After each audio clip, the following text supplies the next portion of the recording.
ভোটটাই সব। আমাদের সাধারণ মানুষের জীবনের কোনো দাম নেই, অন্তত এই বাংলার ক্ষেত্রে।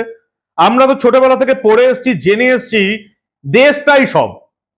দেশের সংবিধান, তারপরে দেশের আইন কানুন, তারপরে দেশের মানুষ, সবার শেষে হচ্ছে জনসেবক বা সমাজ সেবক, যাদেরকে আমরা রাজনীতিবিদ বলে জানি, যারা এই সমাজ সেবার আড়ালে শুধুমাত্র নিজেদের সেবা করে চলে।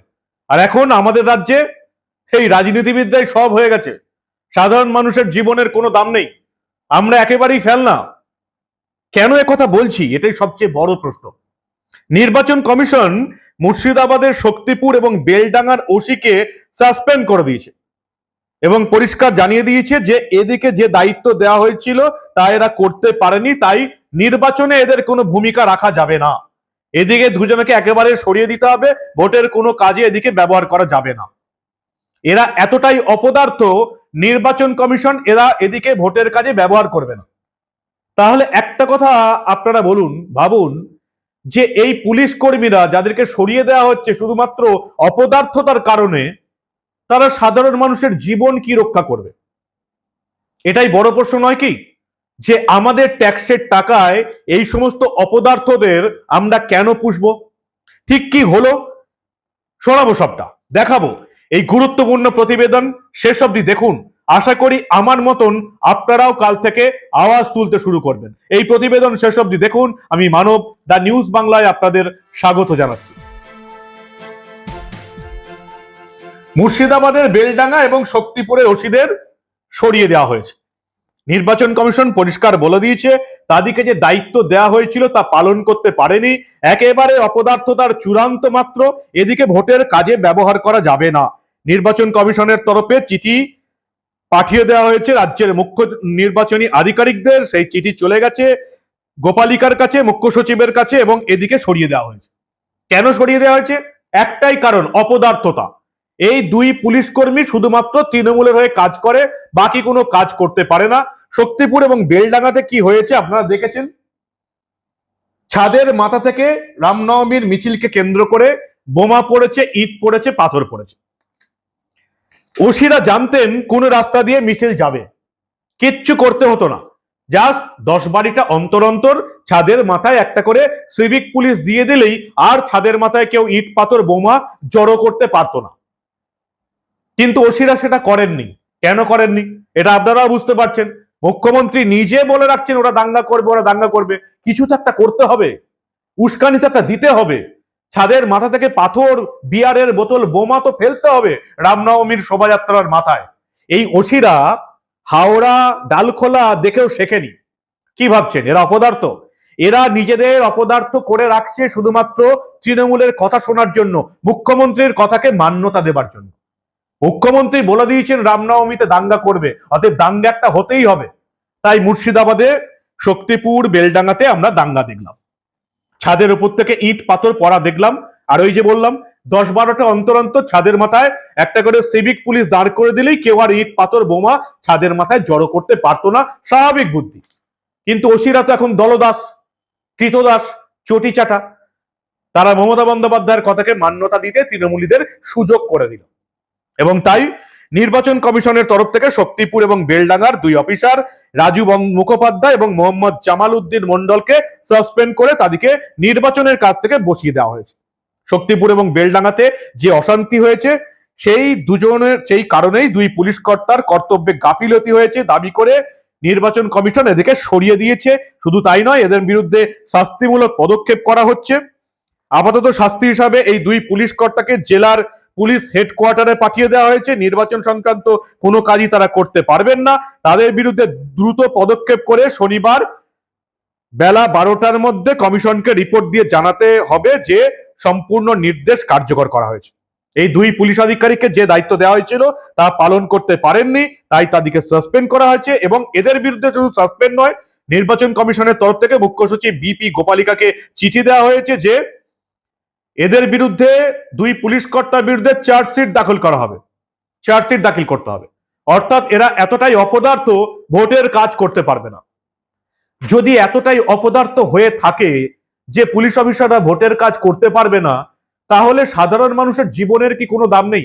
এরা সাধারণ মানুষের জীবন কি রক্ষা করবে, কি করে এলাকায় শান্তি রাখবে? ভোটটাই সব। ভোটের জন্য পুলিশ অফিসারদের সরিয়ে দেবো, পুলিশ কর্মীদের সরিয়ে দেবো, থানার ওসিদের সরিয়ে দেবো, আর সাধারণ মানুষের জীবনের কি হবে?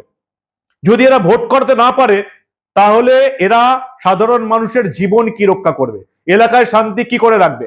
আমাদের ট্যাক্সের টাকায় এই অপদার্থদের আমরা কেন পুষবো, এটা সবচেয়ে বড় প্রশ্ন। যেমন প্রশ্ন থাকবে রাজ্য সরকারের কাছে, যেমন প্রশ্ন থাকবে রাজ্যের পুলিশ অধিকর্তাদের কাছে, তেমনই প্রশ্ন থাকবে নির্বাচন কমিশনারের কাছে। নির্বাচন কমিশনের কাছে আমার প্রশ্ন থাকবে, এরা যদি ভোট করাতে না পারে, এতটাই অপদার্থ, তাহলে এরা সাধারণ মানুষের হয়ে শান্তি রক্ষা কি করে করবে? সাধারণ মানুষের জীবনের দাম এরা কি করে দেবে? ভোটের জন্য এদিকে সরিয়ে দিচ্ছেন, আর তারপরে ভোট যে শেষ হবে মমতা বন্দ্যোপাধ্যায় সরকার এদিকে আবার ওখানেই নিয়ে আসবে। প্রতিটা নির্বাচনে দেখেছি আমাদের জীবনের কোনো দাম নেই, আমাদের ট্যাক্সের টাকায় এই অপদার্থদের কেন পুষবো? কেন ভোটের সময় এদিকে সরানো হবে অপদার্থ বলে, আর ভোট চলে গেলেই এদিকে আবার সেই চেয়ারে ফিরিয়ে দেওয়া হবে? সাধারণ মানুষের জীবনের দাম নির্বাচন কমিশন কেন দেবে না? আমরা দেখেছি এর আগেই বিপি গোপালিকে চিঠি দিয়ে নির্বাচন কমিশন মুর্শিদাবাদের ডিআইজি মুকেশ কুমারকে সরিয়ে দিয়েছে, কারণ তার বিরুদ্ধে ওই একই অভিযোগ, তৃণমূলের হয়ে শুধু কাজ করে। আমরা দেখেছি ভোটের সময় রাজ্য পুলিশের ডিজি রাজীব কুমারকে সরিয়ে দেওয়া হয়েছে। ভোটটা যেই শেষ হবে 4 তারিখে ভোটের রেজাল্ট বেরোবে 4 জুন, আপনারা দেখবেন 5 থেকে 6 তারিখের মধ্যে এই রাজীব কুমারকে মমতা বন্দ্যোপাধ্যায় আবার সেই রাজ্য পুলিশের ডিজি করে আনবেন। রাজ্য পুলিশের ডিজির যদি ভোট করানোর দায়িত্ব না থাকে, যদি এতটাই উনি অপদার্থ হন যে ভোট করাতে পারছেন না, তাহলে সাধারণ মানুষের জীবন উনি কি করে রক্ষা করবেন? আমাদের রাজ্যে উনি কি করে শান্তি শৃঙ্খলা রক্ষা করবেন? ভোটটাই সব, আমাদের জীবনের কোনো দাম নেই। যে পুলিশ অফিসারদের আমরা অপদার্থ ঘোষণা করে ভোটে ডিউটি দিচ্ছি না, তাদেরকে আমরা মানুষের জীবন রক্ষার ডিউটি দিচ্ছি, এলাকার শান্তি রক্ষার ডিউটি দিচ্ছি। আমাদের জীবন এতটাই ফেলনা, শান্তি রক্ষার দায়িত্বটা এতটাই ফেলনা। শুধুমাত্র ভোট আর নেতাদের গদির লড়াইয়ে পদার্থ পুলিশ অফিসারদের দেবো, আর মানুষের জীবন রক্ষার দায়িত্বে অপদার্থরা থাকবে কেন? যেমন রাজ্য পুলিশের আধিকারিকদের কাছে প্রশ্ন থাকবে, যেমন মমতা বন্দ্যোপাধ্যায় সরকারের কাছে প্রশ্ন থাকবে, তেমনি নির্বাচন কমিশনের কাছে প্রশ্ন থাকবে, কেন এই অপদার্থ পুলিশ অফিসারদের একেবারে সাসপেন্ড করে দেওয়া হবে না? যারা রাজ্য পুলিশের অফিসার WBPS, তাদের নয় বুঝলাম, তাদের দায়িত্বে পশ্চিমবঙ্গ সরকার, কিন্তু যারা IPS, যাদের চাকরির দায়িত্বে কেন্দ্রীয় সরকার, যাদেরকে কেন্দ্রীয় সরকার দায়িত্ব দিচ্ছে, কেন্দ্রীয় সরকারের একটা সংস্থা নির্বাচন কমিশন যাদেরকে মনে করছে এরা অপদার্থ, ভোট করাতে পারবে না, কেন্দ্রীয় সরকার নির্বাচন কমিশন কেন সেই সমস্ত অপদার্থ পুলিশ অফিসারদের আমাদের জীবন রক্ষায় রাখবে? মারাত্মক প্রশ্ন, কি বলেন আপনারা? রাজীব কুমারকে নির্বাচন কমিশন সরিয়ে দিল, ডিআইজি মুকেশ কুমারকে সরিয়ে দিল, এরা কাদের অফিসার? কেন্দ্রীয় সরকারের অফিসার, মোদী সরকারের অফিসার। কেন্দ্রীয় সরকারের IPS, কেন্দ্রীয় সরকার এদিকে মাইনে দেয়। তারপরে আমরা দেখেছি পূর্ব মেদিনীপুর, পূর্ব বর্ধমান, ঝাড়গ্রাম, বীরভূম, এই 4 জেলার জেলা শাসকদেরও সরিয়ে দেওয়া হয়েছে, যদিও এরা হচ্ছে WBCS আধিকারিক। এদের দায়িত্বে মমতা বন্দ্যোপাধ্যায় সরকার, ছেড়ে দিন। মমতা বন্দ্যোপাধ্যায় সরকার যেহেতু নির্বাচন কমিশন সরিয়ে দিয়েছে, তাই মমতা বন্দ্যোপাধ্যায় সরকার যেদিন ভোট শেষ হবে সেদিন এদিকে আবার আমাদের দায়িত্বে নিয়ে আসবে। কিন্তু যারা IPS অফিসার বা IAS অফিসার, যাদের দায়িত্বে কেন্দ্রীয় সরকার, যারা মনে করে যে এই সমস্ত অপদার্থ সরকারি আধিকারিক এবং সরকারি পুলিশ কর্মী ভোটের দায়িত্ব পালন করবে না, করতে পারবে না, এরা এতটাই অপদার্থ, তাদের হাতে আমাদের জীবন রক্ষার দায়িত্ব, এলাকার শান্তি শৃঙ্খলার দায়িত্ব কেন থাকবে? আমাদের ট্যাক্সের টাকায় আমরা অপদার্থ পুলিশ অফিসার এবং কর্মীদের কেন পুষবো? লাখ টাকার প্রশ্ন। আপনারা কি বলেন? আমাদের জীবনটা এতটাই ফেলনা, যে সমস্ত পুলিশ অফিসাররা ভোটের দায়িত্ব পালন করতে পারবে না, সামান্য রামনবমীর মিছিলে বাড়ির ছাদ থেকে ইট পাথর বোমাবাজি আটকাতে পারে না, তারা আমাদের জীবন কিভাবে রক্ষা করবে? আর তার চেয়েও বড় কথা, ওই বারবার যে প্রশ্নটা আমি করি, আমাদের ট্যাক্সের টাকায় এই সমস্ত অপদার্থ পুলিশ অফিসারদের, এই সমস্ত অপদার্থ সরকারি অফিসারদের আমরা কেন পুষবো? লাখ টাকার প্রশ্ন। আপনারা কি বলেন? আমি যে প্রশ্নটা করছি তার মধ্যে কি কোনো যুক্তি আছে?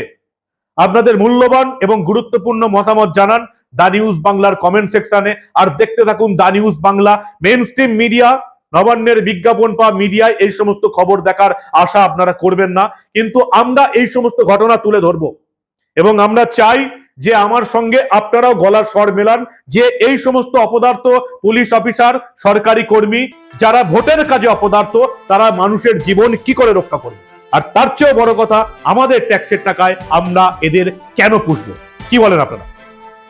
যদি এই প্রতিবেদন ভালো লাগে অবশ্যই বন্ধুদের গ্রুপে শেয়ার করুন। সবাইকে বলুন দা নিউজ বাংলার ইউটিউব চ্যানেল সাবস্ক্রাইব করে রাখতে, দা নিউজ বাংলার ফেসবুক পেজ লাইক ও ফলো করে রাখতে। কারণ আমরা এই ধরনের অদ্ভুত প্রশ্ন, অস্বস্তিকর প্রশ্ন, বিব্রতিকর প্রশ্ন থামাবো না।